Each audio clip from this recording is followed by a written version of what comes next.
Olá, queridos Haris, Kairene, Deus abençoe a todos vocês.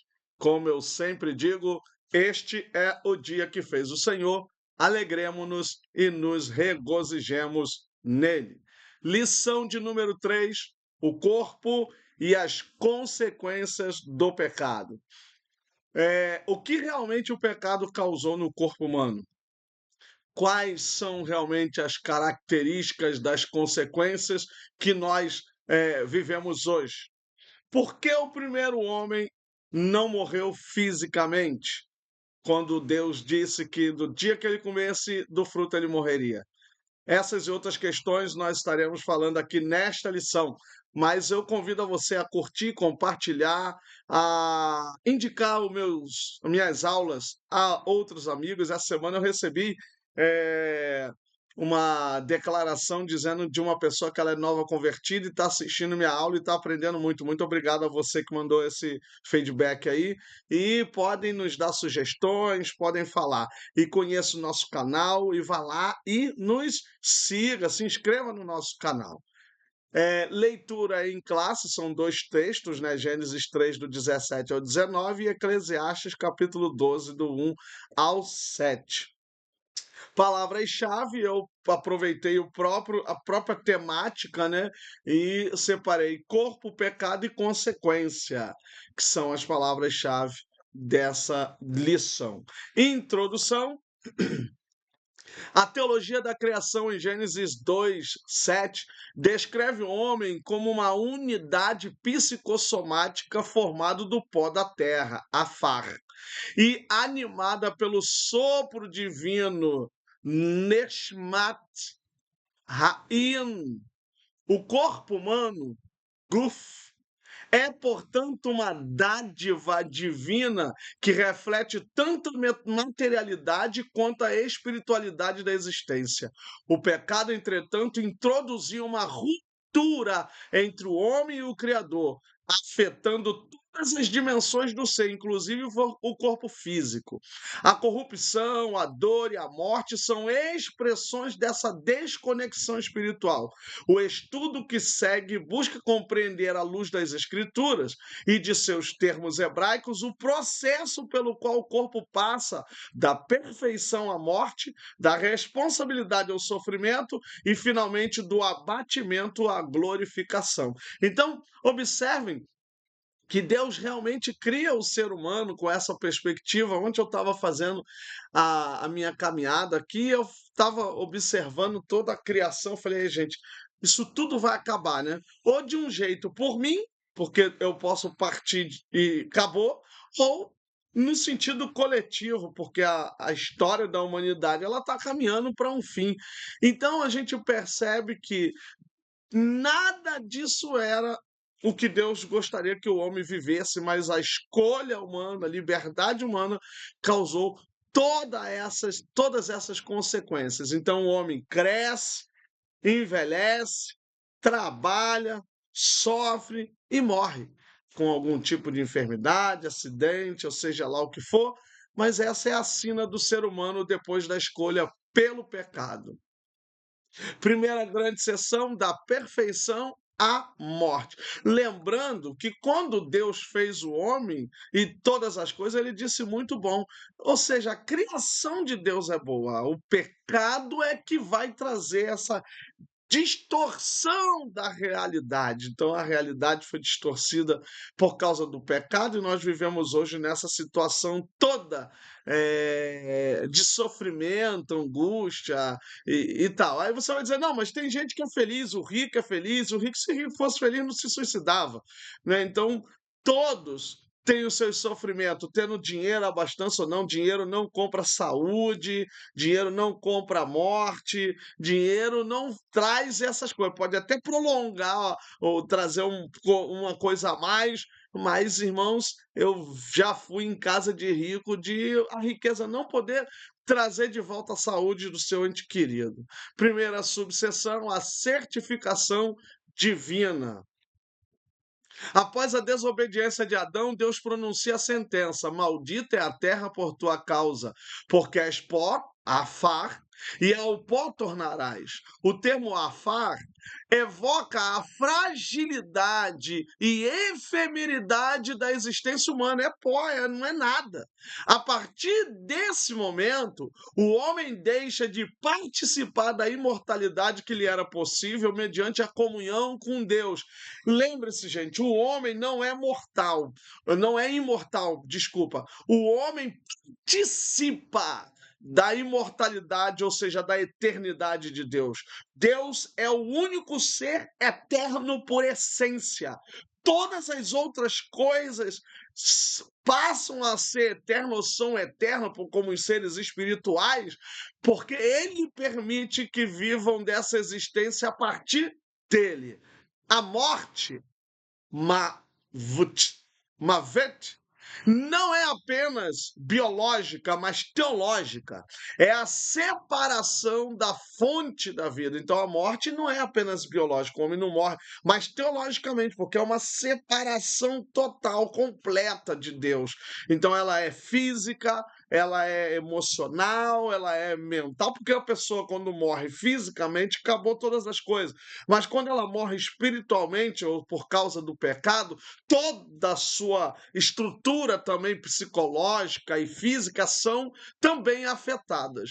A certificação divina não é uma punição arbitrária, mas a constatação de uma realidade espiritual. Aquele que se afasta da vida, Ra'en, naturalmente experimenta a morte. O corpo que antes era sustentado pelo Ruach Elohim, o sopro vital de Deus, passa a depender de forças naturais, sujeita à entropia e à corrupção. Então, o homem, quando ele se afasta da vida, quem é a vida? É o próprio Deus. Obviamente ele vai para a experiência da morte, ele vai experimentar essa morte, foi a escolha do homem.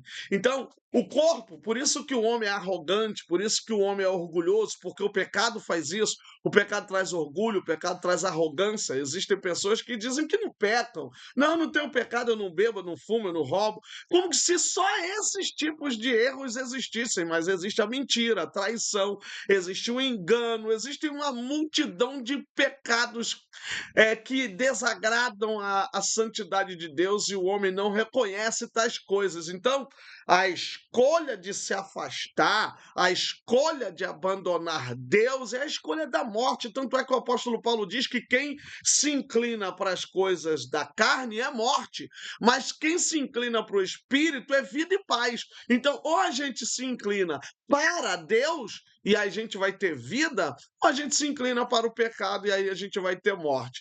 Pecado e dor. Gente, quando eu vejo essa questão do pecado e da dor, eu lembro de Davi, né? Por causa dos pecados, até os ossos doíam, né? E hoje a gente tem aí artrite, artroporose, artrose. A gente tem uma porção de coisas aí que são causadas pelo pecado original. Não é que a pessoa está enferma por causa do pecado agora, mas isso tudo é a consequência lá do pecado original. Em Gênesis 3, 16, 17, o vocábulo Itzavot, Itzavon, descreve a dor e o trabalho penoso como resultado do pecado. Esse termo denota tanto o sofrimento físico quanto a angústia emocional, indicando que a queda produziu uma dor existencial integral, ou seja, existe um vazio existencial no ser humano depois da queda. Então, em cada geração, as pessoas tentam preencher esse vazio existencial sem a presença de Deus. E aí vem os vícios, e aí vem o pecado, e aí vem todas as outras coisas. Observem, gente, que em todas as eras as pessoas só recorrem a Deus quando realmente não tem mais solução para nada. Deus, na verdade, para muita gente, é a última solução. Mas ainda bem que essas pessoas ainda recorrem a Deus, mesmo que por último. Eu também não posso dizer que não foi assim comigo. E nós também não podemos dizer que isso está errado, que o homem é ingrato. Não, gente, pessoas está no pecado, a pessoa está no erro, ela não sabe de nada, ela não conhece Deus, já nasce sem saber quem é Deus, já nasce em pecado, como diz o salmista. Então a gente percebe que a pessoa realmente vai recorrer a tudo, mas só em última instância alguns nem recorrem e acabam morrendo sem essa graça salvadora que é Cristo Jesus. O corpo, antes veículo da bênção, torna-se palco de fadiga, doença e finitude. Lembrando que os primeiros homens viveram quase 1000 anos, né? Matusalém, Adão, quer dizer, Adão comete o que cometeu e ainda vive quase 1000 anos. E depois você vem tendo uma redução do tempo de vida até chegar a Moisés, 120 alguma coisa com alguns, e aí depois chega Moisés no Salmo 90 e ele vai dizer que a vida do homem é 70, alguns por a sua robustez é 80 anos, mas é cansaço e fadiga. Então, assim, eu estou com 48 anos, passei da metade da vida, então agora eu estou a caminho do cumprimento aí dos 70 e segue-se para o reino dos céus. Isso é a realidade para todos nós e essa é a realidade do pecado. Essa é a realidade do que o pecado causou na vida do ser humano. A teologia bíblica não separa o espiritual do corporal. O pecado, rataat, falha, erro, afastamento, manifesta-se também nas estruturas do corpo. Assim, a enfermidade e o cansaço não são meros fenômenos fisiológicos, mas sintomas de uma criação ferida. Então, toda a nossa estrutura. Gente, estrutura mental, sabe? Aí você tem os problemas mentais, você tem os problemas emocionais, você tem a questão da própria deteriorização do corpo. Você, antes do dilúvio, você tem uma terra com um efeito estufa maravilhoso. As pessoas não envelheciam como envelhecem hoje. É muito complicado você botar um Noé tão velho como as pessoas botam aí. É, nos filmes ou pintam eles dessa forma, né? Camarada com 600 anos fazendo uma arca do tamanho daquela, 500 e poucos anos. Então, não é assim também.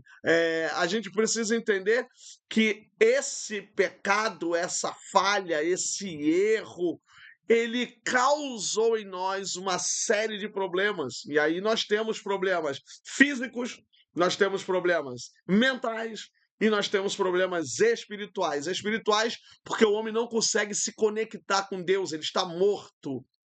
Mentais, porque vocês já perceberam que nós temos vários e diversos problemas psicológicos e psicossomáticos, né? Psicossomáticos significa problemas no corpo que são causados por uma mente que está doente, que está sofrida. Por isso, psique soma, soma é corpo, psique é alma, mente. Então a gente tem problemas, por exemplo, gastrite, úlceras e outros problemas no corpo são questões psicossomáticas. Então, essas enfermidades são causadas por tal coisa. Diga-se de passagem, e eu volto aqui um pouquinho, inclusive eu tenho uma pregação que eu falo das 4 origens da enfermidade. A primeira origem da enfermidade pode ser Deus, Deus pode permitir, isso está na Bíblia para a glória dele. Quem pecou quando foi o cego? Quem pecou? Ele ou os pais dele? Jesus disse: não foi ele nem o pai que pecou. Essa enfermidade é para a glória de Deus, então Deus vai realizar a sua glória. Segunda, a enfermidade pode ter origem diabólica, satânica. Jesus chega para aquela mulher encurvada e diz: espírito de enfermidade, sai dela. E ela fica normal. Terceiro tipo de enfermidade genética, a pessoa pode ter uma genética que vai trazer para aquilo ali, ou no sangue, ou no corpo, não importa, é genético. E quarta origem é o seus maus hábitos, e toma-lhe doce, toma-lhe salgado, e não faz exercício físico, e nada, e nada, e nada, daqui a pouco vem obesidade, vem glicose, vem pressão alta, vem uma série de coisas. Tudo isso são questões que podem ser causadas por essas origens. E Deus tem poder para curar todas elas? Tem, mas nós temos que tomar cuidado, né? Tomar muito cuidado. Agora, infelizmente, nós estamos aí caminhando para a história final, e essa é a verdade, por causa da questão do pecado. Terceira subseção da primeira grande seção, velhice, autenticidade e gratidão. Eclesiastes capítulo 12, versículo 1 ao 7, apresenta um retrato poético e simbólico do envelhecimento. O hebraico utiliza metáforas corporais, o escurecimento dos olhos, o tremor das mãos, a queda dos dentes, para ilustrar o processo de decadência física, ou seja, a questão do pecado, né? Então vai trazer essa velhice, o corpo vai ficar mais flácido, os olhos vão ficar mais escuros, ou seja, a pessoa vai perdendo a visão. Eu já estou usando óculos, se vocês perceberem, para perto, não enxergo mais de nada perto, entende? Então, o homem vai tendo esse processo, os roedores, eles vão perdendo aí o seu poder, vão ficando um pouco mais cegos, né? Não conseguem assim cortar com mais facilidade. Eu lembro quando eu era criança, pegava a linha lá para soltar pipa e cortava no dente, que era uma beleza, abria tampa de garrafa no dente. Hoje, se eu fizer isso, se deixar, sai tudo de uma vez só. Então, cada um de nós já estamos nesse processo. Basta nascer, já estamos nesse processo. Agora, que vamos ser sinceros, vamos. A melhor fase da pessoa humana é a sua juventude, é a sua força, tá ali. E a gente vai entrando num processo. Por isso, a importância de se fazer um exercício físico para poder ter um físico melhor, né? Ter um pouco mais de massa muscular, vocês que já estão aí na terceira idade, uma massa muscular um pouco mais forte para não ficar caindo do banheiro ou coisa parecida. Né? O homem forte, Geffer, se curva, o moinho, os dentes, cessa. E o cordão de prata, a vida, se rompe. Assim, essa é a vida. Essas imagens revelam que o corpo, mesmo em sua degeneração, conserva um valor teológico. Ele é sinal da passagem do tempo e do limite humano. A velhice, portanto, é um convite a toda, ou seja, a gratidão. Erev Tov, aí as pessoas respondem Tov Todá, muito obrigado, bom dia. Erev Tov é bom dia, né? E a sabedoria, Rohemá, ou seja, a velhice é um convite à gratidão. A velhice é um convite à sabedoria, Rohemá, a ser sábio, ter sabedoria, pois nela o homem reconhece a transitoriedade da carne e a permanência de Deus. Seca-se a erva, murcham-se as flores, mas a palavra de Deus, ela permanece para sempre. O homem é como a erva, que hoje está no campo e amanhã está seca e não está mais. Então que nós venhamos ser gratos, agradecer e buscar a sabedoria, buscar ser um homem, uma mulher sábia e sábio, porque Deus quer que nós observemos essa transitoriedade e a permanência de Deus. O único que permanece é o Senhor nosso Deus. Segunda grande seção, a responsabilidade humana. Primeira subseção dessa segunda grande seção, o corpo e livre-arbítrio. O conceito hebraico de liberdade moral, Bahara Rufeshek, implica capacidade de escolha e responsabilidade diante de Deus. O corpo humano, formado por Deus, é meio de expressão do livre-arbítrio. O pecado original consistiu precisamente no mau uso dessa liberdade. Escolher a autonomia em vez da obediência. E aí eu lembro de uma frase que eu aprendi lá na graduação. Você pode até ter liberdade para fazer as suas escolhas, mas não tem a liberdade, essa mesma liberdade para escolher as consequências. Entende? Então a sua escolha. Aqui no Rio de Janeiro está tendo um surto aí imenso de uma doença transmissível sexualmente que não tem cura. As pessoas escolhem e ficam enfermas. Não tem como escolher a enfermidade ou a gravidez, ou não ter gravidez, ou não ter enfermidade. Ela vai vir, é possível. O homem escolheu viver no autoritarismo próprio, na autoridade própria, numa liberdade que ele acha que era liberdade. Na verdade, o único ser que sabe o que realmente é arbítrio, o que é juízo, julgar perfeitamente, é o próprio Deus, porque a mente humana é fraca, é frágil. O corpo, que deveria ser instrumento de culto, avodá, serviço sagrado, tornou-se instrumento de alienação. O homem não quer mais Deus. Gente, observem como o homem está hoje. Contudo, mesmo após a queda, o homem conserva a capacidade de oferecer o corpo a Deus. Está em Romanos 12:1. Mas isso é em Cristo. Rogo-vos, pois, pela compaixão de Deus, que apresenteis os vossos corpos como sacrifício vivo, santo e agradável a Deus, que é o vosso culto racional. Mas é a partir de Cristo. E não vos conformeis com este mundo, mas transformai-vos pela renovação do vosso entendimento, para que experimenteis qual seja a boa, perfeita e agradável vontade de Deus. Então a gente precisa oferecer a Deus o nosso corpo. E Paulo, eu já falei na última lição, ele usa a palavra soma, 99% do uso é no sentido positivo e apenas 1% negativo, que aí ele vai se referir o corpo aí no sentido de pecado. Assim como a palavra sax, que significa carne, 99% ele usa de forma negativa e 1% ele usa de forma positiva, representando a questão do corpo. O corpo não é em si pecaminoso, mas vulnerável. Sua santificação é obra contínua do Espírito Santo, Rua Hakodesh, ou seja, o Espírito Santo, ele consegue, ele tem capacidade, como diz Paulo, né? E o Deus de paz santifica espírito, alma e corpo. Então o corpo pode ser purificado. Então o corpo, na verdade, ele deixaria de ser pecaminoso se tivesse a presença do Espírito Santo. Então esse pecaminoso aqui não é em si pecaminoso, é que não vive em pecado. Tanto é que Paulo diz, onde abundou o pecado, superabundou a graça. E depois ele diz que como nós permaneceremos no pecado se nós estamos mortos nele? Então o pecado não tem poder nesse nosso corpo. A potencialização do sofrimento.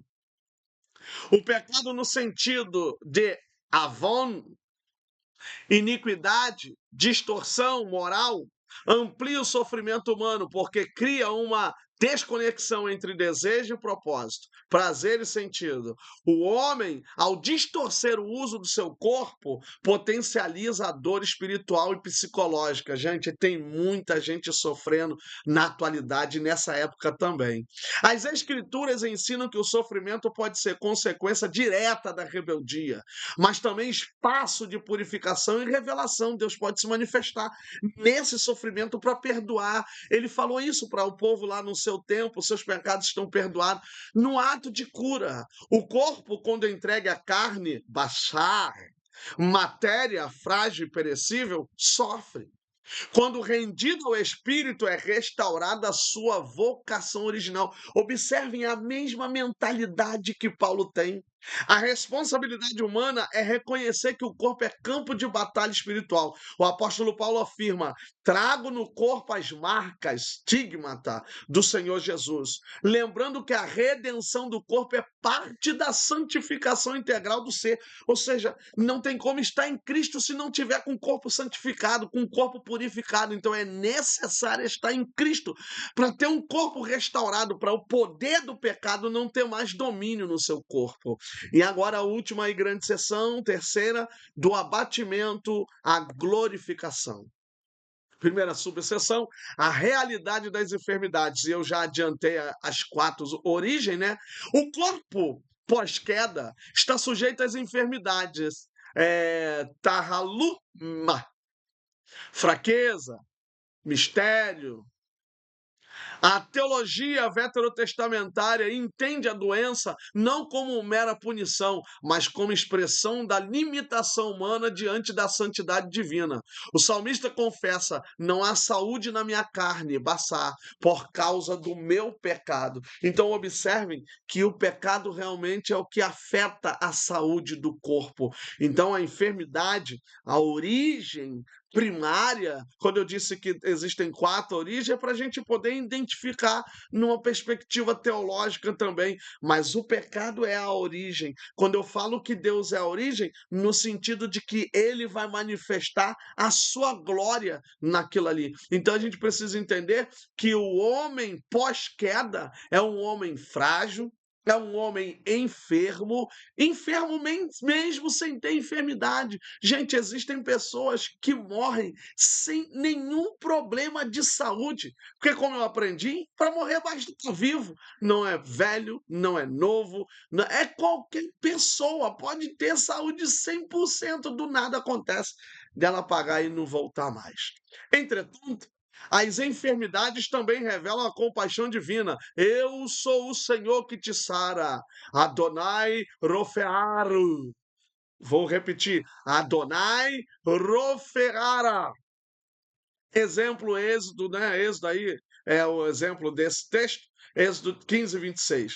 A cura na tradição bíblica não é apenas biológica, mas teológica. Restaurar o corpo é comunhão com Deus. Isaías profetizou isso. Os cegos vão ver, os surdos vão ouvir, sabe, os coxos vão andar. E Jesus fala a mesma coisa. Somente o Cristo tem poder de curar e de restaurar o homem da sua queda e do seu corpo que está em pecado. Opa, voltando aqui que eu não li a segunda subseção, enfado e canseira. O salmista declara: o melhor dos nossos dias é a canseira, a mal, e enfado, e a guia.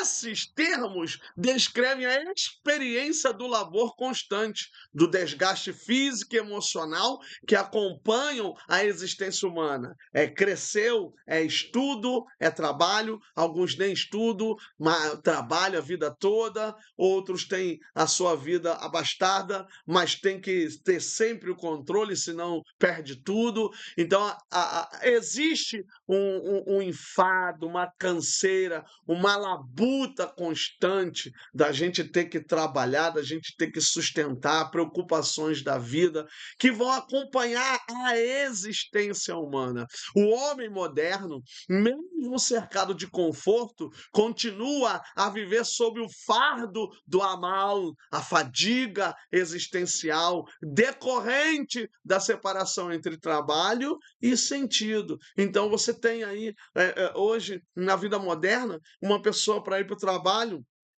gasta mais tempo no trânsito do que no próprio trabalho, às vezes, que às vezes tem gente que gasta 2, 3 horas para ir, mais 2, 3 horas para voltar, só aí dá 6 horas de trabalho, a pessoa trabalha 8 horas por dia, outro trabalha um pouco mais, ela às vezes fica mais cansada no trânsito ou coisa parecida, fora a questão das dívidas, fora as preocupações da vida. Então, tudo isso é consequência. A terra produzia, saía, o Senhor nascia, o homem só cultivava, não tinha essa labuta, mas nós preferimos o pecado. As pessoas preferem mais o mundo do que Deus e isso não é bom. O Eclesiastes, ao refletir sobre o cansaço da vida, conclui: teme a Deus e guarda os seus mandamentos, porque isto é o dever de todo homem. O temor, Iereá, restaura o equilíbrio entre corpo e espírito, entre ação e adoração. Temer a Deus, essa é a melhor escolha. O corpo glorificado. A teologia paulina oferece a resposta definitiva à deterioração corporal, a esperança da glorificação. O corpo terreno é semelhante ao pó, mas o corpo espiritual é revestido de glória, kavod. A palavra kavod implica peso, esplendor e presença divina. O corpo glorificado participa dessa densidade ontológica da glória de Deus. A glória de Deus é algo poderoso. A ressurreição de Cristo é o protótipo dessa glorificação. Como o primeiro Adão foi feito alma vivente, Nefesh Hayah, o último Adão tornou-se espírito vivente, Pneuma Zopoium. O corpo redimido será incorruptível, livre das limitações impostas pelo pecado e pela morte. O corpo que no Éden se inclinou ao pó, na ressurreição será elevado à glória. Ou seja, enquanto no Éden se inclina ao pó, na ressurreição ele sai do pó, ele restaura, ele revive, Deus ressuscita, será elevado à glória. Essa é a consumação da redenção. Não não a negação do corpo, mas sua plena restauração em Cristo. Não seremos outra pessoa, não será a reencarnação, somos a mesma pessoa, com um corpo glorificado, com um corpo ressurreto, com um corpo cheio de glória. É isso que Deus irá fazer naquele grande dia. Conclusão: o estudo do corpo e das consequências do pecado revela o drama e a esperança da antropologia bíblica. O corpo formado do pó é destinado à comunhão com Deus, tornou-se símbolo de fragilidade após a queda. Contudo, o mesmo corpo será o portador da glória futura. A exegese de Gênesis 3 e Eclesiastes 12 mostra que o pecado introduziu a deterioração física e a finitude, mas não eliminou a dignidade do ser humano. O afar, pó, não é o fim, mas o início da promessa. Da terra que se desfaz brotará o corpo glorificado, revestido de kavod, glória. Assim, o corpo é palco da história da salvação, criado por Deus, ferido pelo pecado, restaurado em Cristo e glorificado na eternidade. Gente, que Deus abençoe a todos vocês. Até a próxima aula. Um abraço. Haris Kai Eiren.